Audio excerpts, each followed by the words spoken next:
Hello class 12 वालों, तो आप लोग कैसे हो? वेरी गुड मॉर्निंग सभी को। राइट, और जैसे कि आप लोगों को पता है कि 24 सितंबर यानी कि कल शाम को 5 बजे जो है semester 4 class 12 semester 4 batch start हो रहा है। तो अभी तक अगर आप लोग जो है नहीं ज्वाइन किए हो, राइट, तो जल्दी से जल्दी ज्वाइन कीजिए क्योंकि बहुत लिमिटेड सीट ही जो है अभी बचा हुआ है।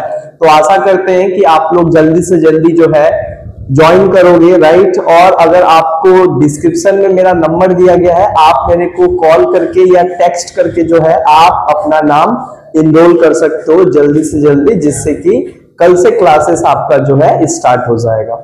आज जो है क्लास 12 का सेमेस्टर 4 का पॉलिटिकल साइंस का एक important topic organs of government के बारे में आज हम लोग जानेंगे। आज हम लोग सरकार के कुछ अंग, सरकार किस तरीके से काम करता है, सरकार का ऑर्गन्स ऑफ गवर्नमेंट क्या क्या है, सरकार के कितने अंग हैं, इसको जो है हम लोग आज स्ट्रक्चर वाइज डिस्कस करेंगे, जिससे कि आपका पूरा कॉन्सेप्ट क्लियर हो जाएगा और साथ ही साथ जो है आप ग्राउंड रियलिटी और इंडियन गवर्नमेंट सिस्टम को जो है आप समझने लगेंगे। ये मेरा आपका दावा है कि मेरे पढ़ाने के बाद जो है आपको पॉलिटिकल साइंस में जो है आपको किसी भी तरीके की कोई भी समझने में दिक्कत नहीं होगा और याद करने की जरूरत नहीं है। राइट, आप वीडियो देखेंगे, इसका मतलब ही आपको जो है कॉन्सेप्ट क्लियर हो जाएगा। तो सबसे पहले चलते हैं गवर्नमेंट।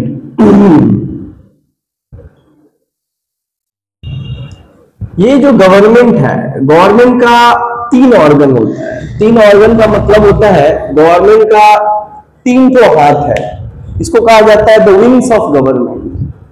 जो सरकार होता है, सरकार का 3 प्रमुख क्या होता है, ब्रांच होता है ना। There are 3 branches of government. सरकार का 3 सबसे प्रमुख ब्रांच होता है, जिसके आधार पे सरकार जो है सारा ही क्या करता है, एक्टिविटी करता है। देश चलाने से लेके, कानून बनाने से लेके, कानून को लागू करने से लेके, कानून का व्याख्या करने से लेके हर काम सरकार करता है। लेकिन सरकार के ये 3 ही ब्रांच जो है पूरे शासन प्रशासन और पूरे तरीके से जो है मैनेज करता है। तो वो कौन कौन सा है, इसको कहा जाता है, सबसे पहला जो सरकार का ऑर्गन्स होता है उसको कहा जाता है लेजिस्लेचर। क्या कहा जाता है, लेजिस्लेचर। दूसरा जो ऑर्गन्स होता है उसको कहा जाता है एग्जीक्यूटिव। क्या कहा जाता है, एग्जीक्यूटिव। तीसरा जो होता है उसको कहा जाता है जुडिशियरी। क्या कहा जाता है, जुडिशियरी। यानी कि सरकार का 3 सबसे इंपॉर्टेंट ऑर्गन है। एक को कहा जाता है लेजिस्लेचर, एक को कहा जाता है एग्जीक्यूटिव और एक को कहा जाता है जुडिशियरी। एक को कहा जाता है, लेजिस्लेचर को हिंदी में हम लोग कहते हैं व्यवस्थापिका। क्या कहा जाता है, व्यवस्थापिका। लेजिस्लेचर को हिंदी में कहा जाता है व्यवस्थापिका। एग्जीक्यूटिव को हिंदी में कहा जाता है कार्यपालिका। क्या कहा जाता है, कार्यपालिका। हिंदी में भी लिख देंगे जिससे कि आपको कोई परेशानी ना हो। जुडिशियरी, जुडिशियरी को हिंदी में कहा जाता है न्यायपालिका। क्या कहा जाता है, न्यायपालिका। यही 3 ब्रांच होता है सरकार का। दुनिया के किसी भी देश का जो सरकार होता है, उस सरकार में और हर एक देश के सरकार का 3 सबसे इंपॉर्टेंट ब्रांच होता है। चाहे आप कोई भी पॉलिटिकल सिस्टम अपनाओ, चाहे डेमोक्रेसी अपनाओ, चाहे मोनार्की सिस्टम अपनाओ, चाहे आप कोई भी पॉलिटिकल सिस्टम अपनाओ, डेमोक्रेसी अपनाओ, चाहे कोई भी पॉलिटिकल सिस्टम अपनाओ, ये सरकार का 3 सबसे इंपॉर्टेंट ब्रांच है, जिसके आधार पे ही क्या होता है, देश चलाया जाता है। मतलब आप कह सकते हो कि देश को चलाने में जो है इन 3 ब्रांचों का सबसे बड़ा रोल है। अभी जो 3 अलग अलग जो ब्रांच है सरकार का, ये तीनों से मिलकर सरकार का निर्माण होता है। सरकार जो बनता है वो 3 विंग्स से मिलकर पूरा सरकार बनता है। अब ये तीनों जो ब्रांच है, तीनों का ब्रांच अलग अलग। सरकार अकेले सारा काम तो नहीं कर सकता है, इसलिए सरकार 3 को ब्रांच बनाया है, जो सरकार के अंदर रहकर क्या करता है, ये लोग 3 अलग अलग इंडिपेंडेंट तरीके से जो है अपना काम करते हैं। सबसे पहले आता है लेजिस्लेचर। ये जो लेजिस्लेचर है ये लॉ मेकिंग बॉडी है। ये सरकार का जो है ये बेसिकली क्या है, लॉ मेकिंग बॉडी है। लॉ मेकिंग बॉडी का मतलब होता है कानून बनाने वाला जो है बॉडी है, इसको कहा जाता है। लेजिस्लेचर का मतलब क्या है, लेजिस्लेचर का मतलब होता है लॉ मेकिंग बॉडी। एक ऐसा बॉडी जो बेसिकली क्या करता है, कानून बनाने का काम दिया गया है। हमारे देश में जो legislature is the first branch of the government, सरकार का सबसे पहला जो अंग होता है उसको कहा जाता है लेजिस्लेचर। और लेजिस्लेचर जो होता है वो उसका मेन काम होता है, उसका सबसे मेन काम होता है कानून बनाना, देश के लिए क्या करना, कानून बनाना, to frame the laws, to make the laws for the country, right, पूरे देश के लिए जो है कानून बनाना। तो ये जो लेजिस्लेचर है इसको हम लोग लॉ मेकिंग बॉडी कहा जाता है। अब ये जो लेजिस्लेचर होता है ये लॉ मेकिंग बॉडी होता है। साथ ही साथ अगर लेजिस्लेचर का बात किया जाए तो लेजिस्लेचर दो तरीके का होता है। एक को कहा जाता है यूनिकैमरल, एक को कहा जाता है बाइकैमरल। एक को कहा जाता है यूनिकैमरल और एक को कहा जाता है बाइकैमरल। लेजिस्लेचर भी कितने तरीके का होता है, दो तरीके का होता है। एक को कहा जाता है यूनिकैमरल। यूनिकैमरल का मतलब क्या होता है, जिस लेजिस्लेचर में वन हाउस पाया जाता है, वन हाउस से बनने वाला जो लेजिस्लेचर होता है उसको कहा जाता है यूनिकैमरल। यूनिकैमरल का मतलब होता है, हम बोलते हैं ना 1 BH 2 BH, तो जहां पे 1 BH से जो लेजिस्लेचर बनता है, जिस देश में एक ही हाउस होता है, राइट, एक ही लेजिस्लेचर, एक ही हाउस से मिलकर लेजिस्लेचर बनता है, तो उसको कहा जाता है यूनिकैमरल। वन हाउस से मिलकर बनने वाला सदन को लेजिस्लेचर, यूनिकैमरल लेजिस्लेचर कहा जाता है। इसका सबसे बेस्ट एग्जांपल है चाइना। इसका सबसे बेस्ट एग्जांपल क्या है, चाइना। चाइना में क्या है, यूनिकैमरल है। यूनिकैमरल मतलब चाइना में, चाइना का जो लेजिस्लेचर है उसमें एक ही सदन है, दो सदन नहीं है, वन हाउस है। और एक हाउस है जिसको हम लोग कहा जाता है नेशनल, उसका नेशनल पीपल कांग्रेस, इसका पूरा नाम क्या है, एनपीसी। चाइना के लेजिस्लेचर का नाम क्या है, एनपीसी। अब आता है बाइकैमरल। अब ये बाइकैमरल क्या होता है, बाइकैमरल लेजिस्लेचर वैसे लेजिस्लेचर को कहा जाता है जहां पे दो हाउस पाया जाता है, मतलब 2 हाउस, जहां पे दो सदन को लेकर जो है, दो सदन को लेकर बनने वाला जो लेजिस्लेचर है, लॉ मेकिंग बॉडी है, उस लेजिस्लेचर को बाइकैमरल लेजिस्लेचर कहा जाता है। जैसे कि इसका बेस्ट एग्जांपल इंडिया है, इसका बेस्ट एग्जांपल। इंडिया के लेजिस्लेचर को क्या कहा जाता है, पार्लियामेंट। इंडिया के लेजिस्लेचर को क्या कहा जाता है, पार्लियामेंट। और भारत का पार्लियामेंट का बात किया जाए तो हमारे देश में जो पार्लियामेंट है आपको पता है बाइकैमरल है। बाइकैमरल मतलब वहां पे दो सदन है, एक को कहा जाता है लोकसभा, एक को कहा जाता है लोकसभा और एक को कहा जाता है राज्यसभा। क्या कहा जाता है, लोकसभा कहा जाता है एक को और एक को कहा जाता है राज्यसभा। ये दोनों से ही मिलकर जो है पार्लियामेंट का निर्माण हुआ है। तो ये हो गया मेरा बाइकैमरल, जहां दो सदन है, यूनिकैमरल और लोकसभा और राज्यसभा। लोकसभा जो है वो हमारा फर्स्ट चेंबर है, राज्यसभा हमारा सेकेंड चेंबर है। लोकसभा हमारा पॉपुलर हाउस है, राज्यसभा हमारा परमानेंट हाउस है और एल्डर हाउस है। तो ये इस तरीके से जो है एक लेजिस्लेचर है। अच्छा, दुनिया के जितने भी देश है उसमें ये दो तरीके का ही लेजिस्लेचर पाया जाता है, या तो यूनिकैमरल या तो बाइकैमरल। ज्यादातर दुनिया के जो देश में जो लेजिस्लेचर है वो बाइकैमरल है। जैसे अमेरिका हो गया, ब्रिटेन हो गया, फ्रांस हो गया, यहाँ सभी देशों में जो है दो तरीके का क्या है, मतलब बाइकैमरल लेजिस्लेचर पाया जाता है। जैसे अगर अमेरिका का बात किया जाए तो अमेरिका का लेजिस्लेचर का अच्छा, हर एक देश का जो लेजिस्लेचर होता है वो देश अपने अकॉर्डिंग उसका नाम रखता है। जैसे हमारे देश में जो है, हमारे देश के लेजिस्लेचर को पार्लियामेंट कहा जाता है। और यूके का भी जो लेजिस्लेचर है उसको भी पार्लियामेंट कहा जाता है। तो हम लोग यूके से ही तो पार्लियामेंट सिस्टम लाए, इसीलिए हम लोग भी अपना देश के लेजिस्लेचर का नाम क्या रख दिए, पार्लियामेंट। इसीलिए हम लोग भी अपने देश के जो लेजिस्लेचर है उसका नाम क्या रख दिए, पार्लियामेंट। तो साथ ही साथ जैसे अगर हम बताएं, राइट, अमेरिका का जो लेजिस्लेचर है उसका नाम है कांग्रेस। क्या नाम है, कांग्रेस, है ना। अगर रसिया का लेजिस्लेचर का बात करें तो उसका नाम है ड्यूमा। क्या है, ड्यूमा, है ना। ये सारे अलग अलग लेजिस्लेचर का काम एक है दुनिया के सारे लेजिस्लेचर का, लेकिन नाम हर एक देश का लेजिस्लेचर का अलग अलग है। राइट। और ये सारे लेजिस्लेचर जो है वो क्या है, बाइकेमरल है। क्या है, बाइकेमरल है। तो ये हम लोग यहाँ पे समझ में है कि लेजिस्लेचर क्या होता है। लेजिस्लेचर किसी भी देश का सुप्रीम लॉ मेकिंग बॉडी होता है, सबसे सर्वोच्च कानून बनाने वाला संगठन होता है जो किसी देश के लिए क्या करता है, कानून बनाता है। जैसे हमारे देश में पार्लियामेंट, लोकसभा, राज्यसभा, ये हमारे देश के लिए क्या करता है, कानून बनाता है। और लोकसभा और राज्यसभा यानी कि पार्लियामेंट से बनाया गया कानून हमारे पूरे देश के लोगों के ऊपर लागू होता है और सभी को जो है उसको फॉलो करना पड़ता है। अब आगे चलते हैं। लेजिस्लेचर यहाँ पे हम आप लोग को बताया लेजिस्लेचर क्या होता है। जैसे अमेरिका में, अमेरिका के लेजिस्लेचर का नाम है कांग्रेस, वहां पे भी क्या है, बाइकेमरल है। वहां पे भी बाइकेमरल है। एक का नाम है हाउस ऑफ रिप्रेजेंटेटिव। क्या नाम है, house of representative, house of representative. और एक का नाम है, एक का नाम है हाउस ऑफ सीनेट। एक का नाम है हाउस ऑफ रिप्रेजेंटेटिव और एक का नाम है सीनेट। वहीं पे अगर बात किया जाए यूके का, यूके का लेजिस्लेचर का नाम है पार्लियामेंट, वो भी बाइकेमरल है। एक का नाम है हाउस ऑफ कॉमन्स। क्या नाम है, हाउस ऑफ कॉमन्स। और एक का नाम है हाउस ऑफ लॉर्ड्स। क्या नाम है, हाउस ऑफ लॉर्ड्स।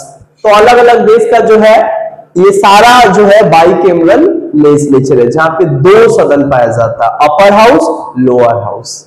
समझ में आया। जैसे हाउस ऑफ कॉमन्स क्या हो गया, ब्रिटेन का लोअर हाउस है, और अपर हाउस क्या है, हाउस ऑफ लॉर्ड। जैसे इंडिया का लोअर हाउस क्या है, लोकसभा, अपर हाउस क्या है, राज्यसभा। समझ में आया। तो इस तरीके से जो है दुनिया के अलग अलग लेजिस्लेचर का अलग अलग नाम है, और मेनली दो तरीके का लेजिस्लेचर होता है। एक को कहा जाता है यूनिकेमरल, एक को कहा जाता है बाइकेमरल। यूनिकेमरल वो लेजिस्लेचर होता है जहां पे एक सदन पाया जाता है, और बाइकेमरल उस लेजिस्लेचर को कहा जाता है जहां पे दो सदन होता है, one house two house, upper house lower house, first chamber second chamber. इस तरीके से जहां पे होता है उसको बाइकेमरल कहा जाता है। तो इंडिया कौन सा एग्जांपल है, बाइकेमरल, क्योंकि इंडिया में बाइकेमरल लेजिस्लेचर है, दो हाउस है, लोकसभा, राज्यसभा। अब जो है हम लोग आगे बढ़ते हैं, है ना। पार्लियामेंट का मेन काम क्या होता है, कानून बनाना। और हमारा देश क्या फॉलो करता है, पार्लियामेंट्री सिस्टम फॉलो करता है, जो कहां से लिया गया है, ब्रिटेन से लिया गया है, राइट। ब्रिटेन में पार्लियामेंट्री सिस्टम को वेस्टमिनिस्टर सिस्टम कहा जाता है, और हम लोग तो अपना पार्लियामेंट्री सिस्टम कहां से लिए, ब्रिटेन से लिए, इसीलिए ब्रिटेन को मदर ऑफ पार्लियामेंट्री सिस्टम कहा जाता है, राइट। उसके बाद अगर बात किया जाए तो ये तो एक लेजिस्लेचर हम लोग पढ़े। अब हम लोग चलते हैं एग्जीक्यूटिव। अब हम लोग चलते हैं एग्जीक्यूटिव।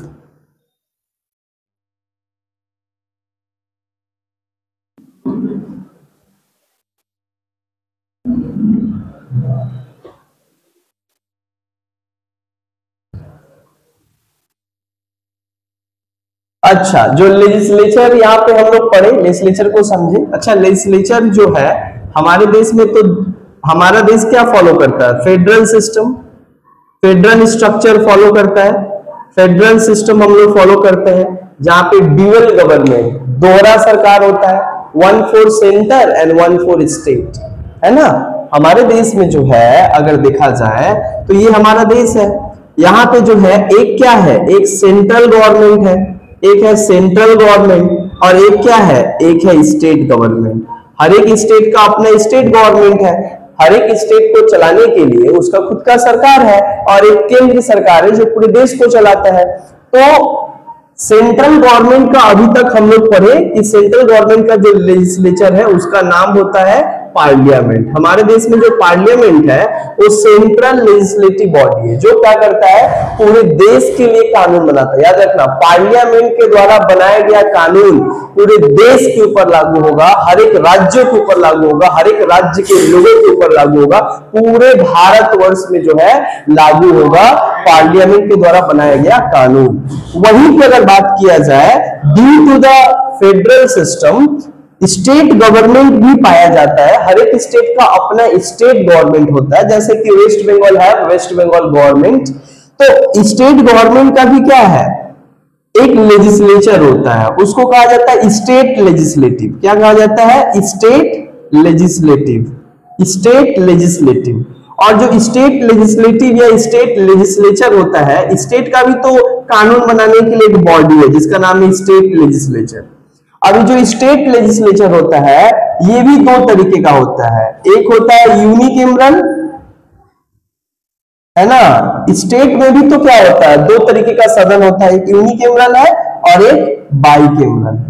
अभी जो यूनिकैमरल है, यूनिकैमरल अगर देखा जाए तो हमारे देश में मजहब केवल 6, मतलब क्या बोलेंगे, हमारे देश का अगर बात किया जाए तो यूनिकैमरल अगर बात किया जाए और बाइकैमरल, यूनिकैमरल मतलब जहां पे एक सदन हो और बाइकैमरल का मतलब होता है जहां पे दो सदन हो। हमारे देश में जो है टोटल 6 बाइकैमरल लेजिस्लेचर है ना। मतलब पूरे भारत में 6 ही ऐसे राज्य हैं जहां का जो लेजिस्लेचर है वो बाइकैमरल है, जैसे बिहार हो गया, उत्तर प्रदेश हो गया, महाराष्ट्र हो गया, कर्नाटक हो गया, है ना, तमिलनाडु हो गया, जम्मू कश्मीर हो गया, ये सारे तमाम ऐसे स्टेट है जहां पे बाइकैमरल है। हालांकि बाकी जितना बचा 22 ये सारा क्या है, स्टेट यूनिकैमरल है। इसमें वेस्ट बंगाल भी आता है। वेस्ट बंगाल क्या है, यूनिकैमरल लेजिस्लेचर है, यहाँ पे एक सदन पाया जाता है। अब यहाँ पे जो बाइकैमरल होता है, बाइकैमरल में 2 सदन पाया जाता है, जैसे कि एक होता है स्टेट लेजिस्लेटिव असेंबली, एक होता है लेजिस्लेटिव असेंबली। LA का मतलब होता है लेजिस्लेटिव असेंबली, ये क्या होता है, लोअर हाउस होता है। ये सभी के सभी मतलब क्या होता है, यूनिकैमरल में भी यही पाया जाता है, लेजिस्लेटिव असेंबली। और एक होता है लेजिस्लेटिव काउंसिल, इसको LC हम लोग दिखाते हैं, एक होता है लेजिस्लेटिव काउंसिल। समझ में आया। तो इस तरीके से हम लोग बाइकैमरल भी देखे। जो लेजिस्लेटिव असेंबली होता है ये क्या होता है, लोअर हाउस होता है। क्या होता है, लोअर हाउस होता है। और क्या होता है, फर्स्ट चेंबर होता है। समझ में आया। इसको पॉपुलर चेंबर भी कहा जाता है, पॉपुलर हाउस भी कहा जाता है। वहीं पे जो लेजिस्लेटिव काउंसिल होता है इसको परमानेंट चेंबर कहा जाता है, इसको सेकेंड चेंबर कहा जाता है, इसको अपर हाउस कहा जाता है। समझ में आया, अलग अलग नामों से जाना जाता है। तो इस तरीके से हम लोग को कंप्लीट लेजिस्लेचर के बारे में जो है हम लोग को समझ में आया। अगर आप इसको नहीं समझते हो तो फिर जो सेमेस्टर 4 का पॉलिटिकल साइंस जो इंडियन गवर्नमेंट सिस्टम के बारे में बात करता है आप नहीं समझ पाओगे। तो ये समझना बहुत जरूरी है कि स्टेट लेजिस्लेचर क्या होता है और पार्लियामेंट क्या होता है, दोनों अलग चीज है। स्टेट लेजिस्लेचर स्टेट का कानून बनाने वाला बॉडी होता है ना, जिसमें लेजिस्लेटिव असेंबली और लेजिस्लेटिव काउंसिल होता है ना। तो चलो अब हम लोग थोड़ा एग्जीक्यूटिव में चलते हैं। यहां तो हम लोग बहुत अच्छे से समझ लिए कि क्या होता है, फेडरल सिस्टम अपनाते हैं हम लोग, यही कारण है कि 2 सरकार है। तो 2 सरकार है तो 2 तरीके का लेजिस्लेटिव असेंबली होगा। अब बात करते हैं एग्जीक्यूटिव का। अब बात किसका करते हैं, एग्जीक्यूटिव का। अभी ये जो एग्जीक्यूटिव है ना ये सरकार का दूसरा सबसे इंपॉर्टेंट ऑर्गन है। क्या है, एग्जीक्यूटिव जो है वो सरकार का second most important and second most important wing, सरकार का तीसरा सबसे इंपॉर्टेंट विंग्स है ना, सेकंड इंपॉर्टेंट विंग्स। उसके बाद अगर बताया जाए तो एग्जीक्यूटिव का मेन काम क्या होता है पता है, एग्जीक्यूटिव का मेन काम होता है ये सरकार का सबसे अहम ऑर्गन है। इसका मेन काम होता है कि जो लेजिस्लेचर कानून बनाया है वो कानून को पूरे देश में लागू करना एग्जीक्यूटिव का काम है। इसीलिए कहा जाता है कि the primary function of executive to execute the law at the ground level और at the grass root level. पूरे देश में जो कानून लेजिस्लेचर बनाकर भेजा है उसको पूरे देश में लागू करने का जो जिम्मेवारी होता है, रिस्पॉन्सिबिलिटी होता है, वो होता है किसका, एग्जीक्यूटिव का। तो इसका मेन काम क्या होता है, टू एग्जीक्यूट द लॉ। क्या होता है, टू एग्जीक्यूट द लॉ, कानून को क्या करना, लागू करना। इसीलिए कहा जाता है to enact the law, to execute the law या टू इंप्लीमेंट द लॉ। पूरे देश में जो है कानून को लागू करना मेन काम होता है एग्जीक्यूटिव का। अब हम लोग चलते हैं कि एग्जीक्यूटिव का काम केवल कानून को लागू करना नहीं होता है बल्कि टू एडमिनिस्टर, है ना, to regulate and to govern the country. देश को चलाना भी क्या होता है, देश के प्रशासन व्यवस्था को देखरेख करना, और to regulate the administration is the another big work of the executive. कार्यपालिका का दूसरा सबसे बड़ा काम होता है कि जितना भी प्रशासनिक सेवा होता है उसको संचालित करना। प्रशासनिक सेवा का मतलब होता है जैसे कि जितना भी जो काम होता है एग्जीक्यूटिव रिलेटेड, है ना, वो सब डिसीजन मेकिंग। अच्छा, जो एग्जीक्यूटिव होता है वो डिसीजन मेकिंग बॉडी होता है। ये क्या होता है, ये डिसीजन लेता है किसी चीज के ऊपर, डिसीजन मेकिंग बॉडी होता है। यही बॉडी क्या करता है, देश के लिए क्या करता है, डिसीजन लेता है। अच्छा, इसी को एग्जीक्यूटिव को ही सरकार माना जाता है। ऐसे सरकार का तीनों अंग है, लेकिन एग्जीक्यूटिव सबसे most powerful organ of the government. क्योंकि इसका मेन काम क्या होता है, देश को चलाना, देश का कानून को लागू करना, समझ में आया, प्रशासन व्यवस्था को ठीक ठाक रखना, रूल्स एंड रेगुलेशन को मेंटेन करके रखना, लॉ एंड ऑर्डर को क्या करना, मेंटेन करना, संचालित करना, नया नया डिसीजन पॉलिसी बनाना, ये एग्जीक्यूटिव का सबसे बड़ा काम है।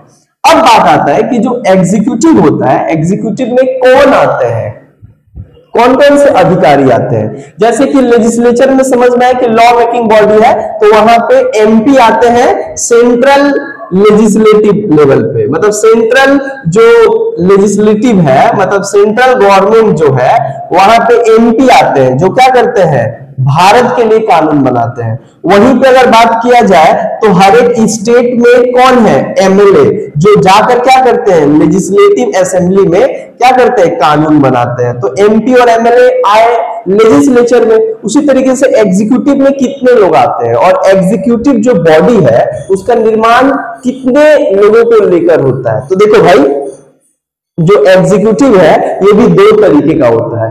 एक को कहा जाता है यूनियन एग्जीक्यूटिव। क्या कहा जाता है, एक को कहा जाता है यूनियन एग्जीक्यूटिव, या इसको सेंट्रल एग्जीक्यूटिव कहा जाता है, यूनियन एग्जीक्यूटिव कहा जाता है।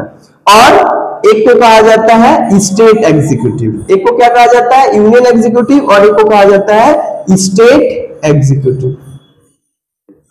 अब एग्जीक्यूटिव भी तो दो तरीके का होगा, एक पूरे देश के लिए और एक पर्टिकुलर स्टेट के लिए, है ना, क्योंकि हमारे देश में फेडरल सिस्टम है तो दो जगह होगा। अब ये जो यूनियन एग्जीक्यूटिव है, ये पांच एग्जीक्यूटिव ऑफिसर को लेकर क्या होता है कि यूनियन एग्जीक्यूटिव का निर्माण होता है। मतलब executive cell consist of the 5 officers. ये 5 टॉप कौन कौन सा आते हैं, सबसे पहले आते हैं प्रेसिडेंट, दूसरा आते हैं वाइस प्रेसिडेंट,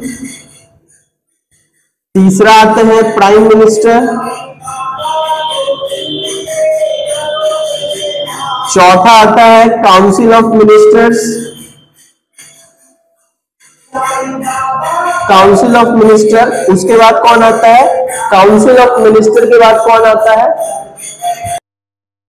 तो एक काउंसिल ऑफ मिनिस्टर है, और पांचवा क्या है, attorney general of India. Attorney general of India, attorney general of India. ये 5 लोगों को मिलाकर ही क्या होता है, यूनियन एग्जीक्यूटिव का निर्माण होता है। ये जो यूनियन एग्जीक्यूटिव होता है, जिसको सेंट्रल एग्जीक्यूटिव भी कहते हैं, जो पूरे देश का क्या करते हैं, देश के एग्जीक्यूटिव, मतलब एग्जीक्यूटिव रिलेटेड काम करते हैं, एग्जीक्यूट करते हैं, लॉ बनाना, देश चलाना, पॉलिसी बनाना, डिसीजन लेना, ये सब काम ये लोग करते हैं। सबसे ऊपर कौन होता है, प्रेसिडेंट, उसके बाद कौन होता है, वाइस प्रेसिडेंट, उसके बाद कौन होता है, प्राइम मिनिस्टर, फिर कौन होता है, council of minister. Council of minister को सेंट्रल मिनिस्टर या कैबिनेट मिनिस्टर भी कहा जाता है। और अटॉर्नी जनरल ऑफ इंडिया, ये कौन होता है, अटॉर्नी जनरल ऑफ इंडिया जो है वो सरकार का क्या होता है, सबसे बड़ा लीगल एडवाइजर होता है, और सरकार का लॉयर होता है, जो सरकार के बिहाफ पे क्या करता है, सुप्रीम कोर्ट में कानूनी लड़ाई लड़ता है किसी भी कानून से रिलेटेड। तो ये गवर्नमेंट लॉयर होता है, लिख दे रहे, गवर्नमेंट लॉयर होता है, जो गवर्नमेंट का सारा क्या करता है, कानूनी जो मैटर्स है उसको क्या करता है, सॉल्व करता है। अटॉर्नी जनरल ऑफ इंडिया, ये आर्टिकल 76 में इसके बारे में बताया गया। आर्टिकल 76 में जो है इसके बारे में बताया गया है। तो ये हम लोग समझे, यूनियन एग्जीक्यूटिव प्रेसिडेंट होता है, वाइस प्रेसिडेंट होता है, प्राइम मिनिस्टर होता है, काउंसिल ऑफ मिनिस्टर होता है, अटॉर्नी जनरल ऑफ इंडिया होता है। अब जो है स्टेट एग्जीक्यूटिव का बात किया जाए कि स्टेट एग्जीक्यूटिव में कौन कौन से लोग आते हैं, तो स्टेट एग्जीक्यूटिव में सबसे पहले आते हैं गवर्नर, जो स्टेट का एग्जीक्यूटिव, मतलब जो स्टेट में लॉ को मेंटेन करने का काम है, स्टेट को चलाने का काम है, तो स्टेट एग्जीक्यूटिव में सबसे ऊपर आते हैं गवर्नर, देन आता है चीफ मिनिस्टर, देन उसके बाद आता है स्टेट मिनिस्टर। इसमें कौन आता है? स्टेट मिनिस्टर, मतलब जो स्टेट का मिनिस्टर हो, council of minister, cabinet minister, state minister. उसके बाद कौन आता है? इसके बाद यहाँ पे आता है कौन? उसके बाद यहाँ पे आता है तुम्हारा एडवोकेट जनरल ऑफ स्टेट। कौन आता है? Advocate general of state. ये जो एडवोकेट जनरल ऑफ स्टेट होता है वो क्या होता है? स्टेट गवर्नमेंट का लॉयर होता है। कौन होता है? स्टेट गवर्नमेंट का लॉयर होता है, मतलब state government lawyer. State government का क्या होता है? ये कानूनी, ये एक लॉयर होता है जो स्टेट का जितना भी कानूनी मैटर्स है उसको क्या करता है? डील करता है और देखरेख करता है। तो इस तरीके से यूनियन एग्जीक्यूटिव समझ में आया और स्टेट एग्जीक्यूटिव समझ में आया। अब जो है इसको हम लोग और थोड़ा डिफाइन करके समझते हैं कि एग्जीक्यूटिव तो हम लोग समझे, एक यूनियन एग्जीक्यूटिव होता है, एक स्टेट एग्जीक्यूटिव होता है। अब आगे इसको जो है हम लोग और थोड़ा डीप में समझने की कोशिश करते हैं। देखो, जो एग्जीक्यूटिव होता है वो मेनली और दो तरीके का होता है। कितने तरीके का होता है? दो तरीके का होता है। जो एग्जीक्यूटिव ऑफिसर्स आते हैं वो दो तरीके का एग्जीक्यूटिव ऑफिसर आते हैं। एक होते हैं पॉलिटिकल एग्जीक्यूटिव। कौन होते हैं? पॉलिटिकल एग्जीक्यूटिव, जो बेसिकली क्या होता है?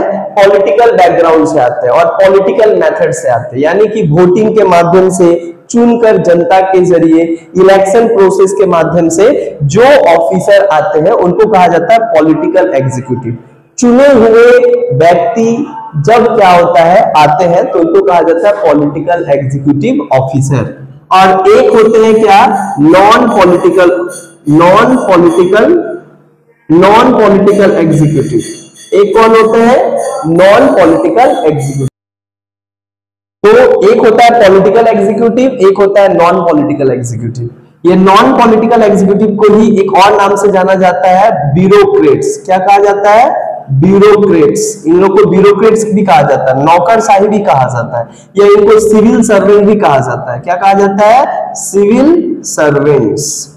अब ये दोनों में बेसिक डिफरेंस क्या है? पॉलिटिकल एग्जीक्यूटिव और नॉन पॉलिटिकल एग्जीक्यूटिव में क्या अंतर है? जो पॉलिटिकल एग्जीक्यूटिव होते हैं वो इलेक्टेड होते हैं। क्या होते हैं? इलेक्टेड होते हैं। इलेक्टेड का मतलब होता है इलेक्टेड बाय पीपल, मतलब जनता के द्वारा जो है इलेक्शन के माध्यम से चुन कर आते हैं और एक निश्चित समय के लिए आते हैं, एक निश्चित टाइम के लिए आते हैं। 5 साल एक बार चुनकर आ गए तो 5 साल रहेंगे, 5 साल के बाद फिर इलेक्शन इनको लड़ना पड़ता है। तो अगर वो इलेक्शन जीतते हैं तो फिर आएंगे। लेकिन ये क्या होते हैं? नॉन परमानेंट होते हैं। ये क्या होते हैं? नॉन परमानेंट होता है। ऐसा नहीं है कि जो एक बार आ गया वो हमेशा रहेगा, नहीं, ये अपने एक टेन्योर फिक्स होता है, 5 साल के लिए ये लोग आते हैं। इनको नॉन परमानेंट ऑफिसर कहा जाता है, राइट। इसी में कौन कौन आते हैं पॉलिटिकल एग्जीक्यूटिव में? इसी में आता है प्राइम मिनिस्टर, इसी में आता है तुम्हारा काउंसिल ऑफ मिनिस्टर, है ना, इसी में आता है तुम्हारा प्रेसिडेंट, है ना, इसी में आता है वाइस प्रेसिडेंट, इसी में आता है अटॉर्नी जनरल ऑफ इंडिया। ये सारे जो हैं बेसिकली क्या होता है? ये सारे के सारे पॉलिटिकल एग्जीक्यूटिव ऑफिसर है। They all are the political executive officer, right. जो कैसे आते हैं? चुन कर आते हैं, इलेक्शन के माध्यम से ये आते हैं, है ना। इनको पॉलिटिकल एग्जीक्यूटिव कहा जाता है। इन्हीं के पास क्या होता है? रियल पावर होता है। क्या होता है? इन्हीं के पास रियल पावर होता है।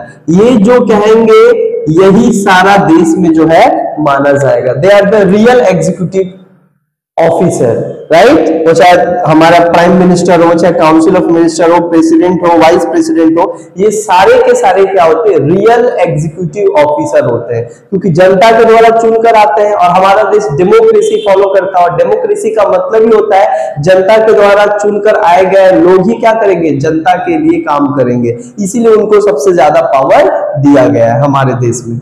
अब आता है नॉन पॉलिटिकल एग्जीक्यूटिव, जिसको हम लोग एक और नाम ब्यूरोक्रेट्स भी कहा जाता है, सिविल सर्वेंट भी कहा जाता है, और परमानेंट एग्जीक्यूटिव ऑफिसर भी कहा जाता है। ये लोग क्या होते हैं, परमानेंट एग्जीक्यूटिव ऑफिसर भी इनको कहा जाता है। क्यों? क्योंकि ये इलेक्शन के माध्यम से नहीं आते। देखो, नॉन पॉलिटिकल कहा जाता है। क्यों नॉन पॉलिटिकल कहा जा रहा है? क्योंकि ये जनता के द्वारा चुनकर नहीं आते, इलेक्शन के माध्यम से नहीं आते हैं, बाय मेरिट आते हैं। कैसे आते हैं? Bye merit. यूपीएससी क्वालिफाइड करके जो है ये अपॉइंट होते हैं as a administrator and as a executive, इसीलिए इनको नॉन पॉलिटिकल एग्जीक्यूटिव कहा जाता है। इनका कोई पॉलिटिकल बैकग्राउंड नहीं होते, पढ़ लिख कर मेहनत करके ये इस काबिल बनते हैं कि यहाँ पर आ सके और सरकार को गाइड कर सके, सरकार को चलाने में। समझ आया? आगे जो है ब्यूरोक्रेट्स, इनको ब्यूरोक्रेट्स भी कहा जाता है। ब्यूरोक्रेट्स और civil servant are the higher officer of state who give the advice to the government for the governance। समझ में आया? ये देश के सबसे हाईएस्ट ऑफिसर होते हैं, हाईएस्ट ऑल इंडिया ऑफिसर होते हैं, ऑल इंडिया सर्विस के ऑफिसर होते हैं। इनको सिविल सर्वेंट भी कहा जाता है, इनको परमानेंट एग्जीक्यूटिव ऑफिसर कहा जाता है। क्यों? क्योंकि ये 5 साल के बाद जो है प्राइम मिनिस्टर, प्रेसिडेंट 5 साल के बाद जो है जीत कर आएंगे तो फिर इस पोस्ट पे रहेंगे, नहीं तो हट जाएंगे। सत्ता आते रहेगी, जाते रहेगी, राइट। पार्टी कोई भी जीतता रहता है, हारता रहता है, लेकिन ये लोग अगर एक बार क्या होता है बन जाते हैं तो ये लोग बेसिकली एक उम्र तक रहते हैं। 65 साल तक जो है ये क्या करते हैं, अपना सर्विस देते हैं। इनको कोई हटा नहीं सकता है, इनको कोई इनके पोस्ट से निकाल नहीं सकता है, इसीलिए इनको परमानेंट एग्जीक्यूटिव कहा जाता है। परमानेंट का मतलब होता है जो परमानेंट रहता है, जो जकड़ के एक जगह है, राइट, और उसका काम है सरकार को क्या करना, हेल्प करना, एडवाइस देना। तो ये पूरा जो है एग्जीक्यूटिव का हम लोग का नक्शा है। एक एक करके जो है हम लोग पढ़ेंगे आगे। अब समझते हैं, एग्जीक्यूटिव समझ लिए कि एग्जीक्यूटिव क्या है। अब हम लोग समझते हैं जुडिशियरी क्या होता है। अब हम लोग समझते हैं कि ये जो जुडिशियरी है ये भी सरकार का तीसरा सबसे इंपॉर्टेंट क्या है, most influential, most powerful organs of government.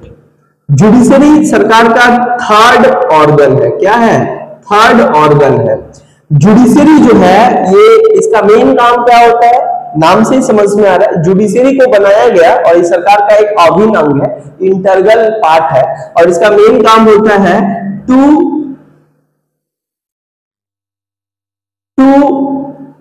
Interpret the law, to interpret the law.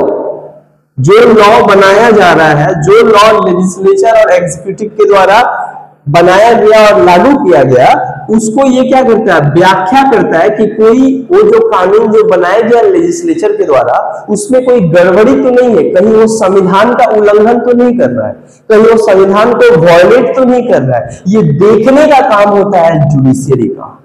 मतलब सरकार के ऊपर जो है नजर रखने का काम करता है कौन? Judiciary.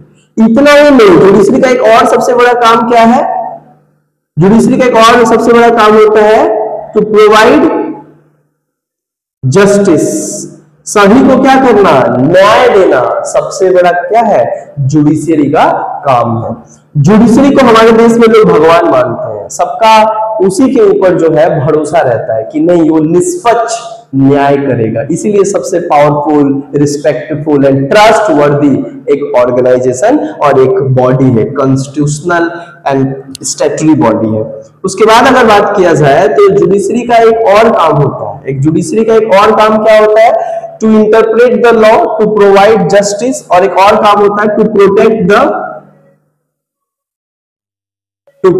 The fundamental rights, to protect the fundamental rights of citizen. लोगों के जो फंडामेंटल राइट्स होता है उसको रक्षा करना जुडिशरी का काम होता है। जुडिशरी का एक और काम होता है to punish to punish the person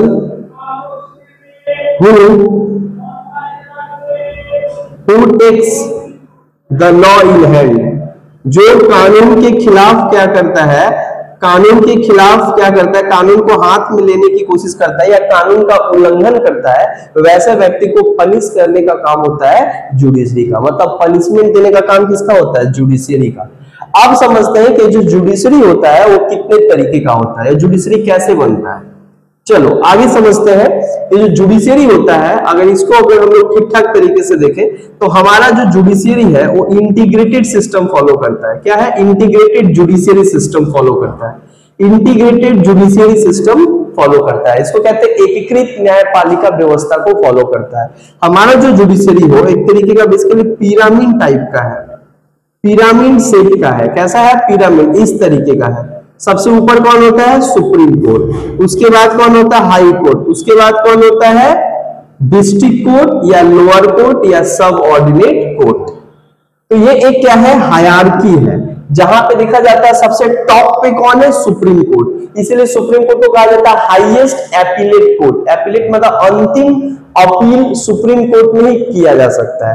उसके बाद सुप्रीम कोर्ट के डिसीजन के अगेंस्ट आप कहीं पे भी अपील नहीं कर सकते हो। इसीलिए सुप्रीम कोर्ट को जो है फेडरल कोर्ट कहा जाता है। क्या कहा जाता है? सुप्रीम कोर्ट को फेडरल कोर्ट कहा जाता है। क्यों? क्योंकि ये दो स्टेट और सेंटर और स्टेट के मामलों को क्या करता है? सुप्रीम कोर्ट सुनता है। उसके बाद क्या होता है? जो सुप्रीम कोर्ट होता है हमारे देश में वो दिल्ली में है, राइट। और ये पूरे देश का क्या होता है? सबसे सर्वोच्च कोर्ट, इसलिए इसका नाम है सुप्रीम कोर्ट, है ना। देश का सारा मामला कौन सुनता है? Supreme court. हाईएस्ट कोर्ट कौन है हमारे देश में? Supreme court. सुप्रीम कोर्ट को क्या कहा जाता है? Guarantor and protector of fundamental rights. और भी क्या कहा जाता है? Supreme court guardian of constitution, संविधान का क्या होता है? रक्षक होता है, संविधान का रक्षा करता है। अच्छा, जो हाई कोर्ट होता है वो स्टेट जुडिशरी का सबसे टॉप कोर्ट होता है। स्टेट जुडिशरी मतलब स्टेट का सबसे ऊंचा कोर्ट क्या होता है? High court. Every state has high court, लेकिन अभी भारत में टोटल हाई कोर्ट कितना है? 25 हाई कोर्ट है। हर एक स्टेट में क्या होता है? एक हाई कोर्ट होता है ना। और हाई कोर्ट क्या करता है? एक स्टेट का सबसे ताकतवर कोर्ट अगर कोई होता है तो वो हाई कोर्ट होता है। समझ में आया? अब हाई कोर्ट जो है, हाई कोर्ट के बाद भी कोर्ट होता है डिस्ट्रिक्ट कोर्ट। डिस्ट्रिक्ट लेवल पे डिस्ट्रिक्ट कोर्ट होता है। नेशनल लेवल पे सुप्रीम कोर्ट है, स्टेट लेवल पे हाई कोर्ट है, डिस्ट्रिक्ट लेवल पे डिस्ट्रिक्ट कोर्ट है ना। और उसके नीचे भी बहुत सारा क्या है? लोअर कोर्ट है। तो एक तरीके का देखा जा रहा है हमारे देश में इंटीग्रेटेड सिस्टम है। टॉप के पास सबसे ज्यादा शक्ति है और जैसे से नीचे आते जा रहा है नीचे भी बहुत सारा कोर्ट है। There is the hierarchy of court, right.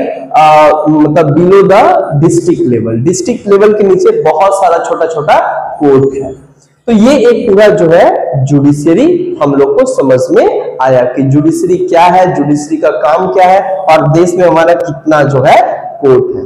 अब जो है हम लोग नेक्स्ट वीडियो में क्या करेंगे कि एक एक करके लेजिस्लेचर, पहले लेजिस्लेचर को हम लोग क्या करेंगे? पढ़ेंगे। उसमें जो यूनिकैमरल, बाइकैमरल, फिर पार्लियामेंट का पावर पढ़ेंगे, पार्लियामेंट क्या होता है, कैसे बनता है, इसको ब्रीफ में पढ़ेंगे। ये तो जस्ट आपका एक स्ट्रक्चर था जो बेसिक अंडरस्टैंडिंग के लिए काफी जरूरी है, राइट। इसीलिए जो है ये हम आप लोग को बताएं। ये समझने के बाद जो है जब आप अपना पढ़ना स्टार्ट करोगे और जब नेक्स्ट क्लास से हम पढ़ाएंगे तो आपको जो है सब कुछ साफ साफ पानी की तरह जो है आपको समझ में आएगा। तो सबसे पहले क्लास स्टार्ट करने से पहले, 24 तारीख से स्टार्ट होने से पहले, सबसे पहले आपको एक बेसिक अंडरस्टैंडिंग लेना पड़ेगा, तब जाकर जो है आप इसको अच्छे तरीके से समझ पाओगे, राइट। तब तक के लिए जो है आप जो है अपना अच्छे से रेस्ट कीजिए, रिफ्रेशमेंट कीजिए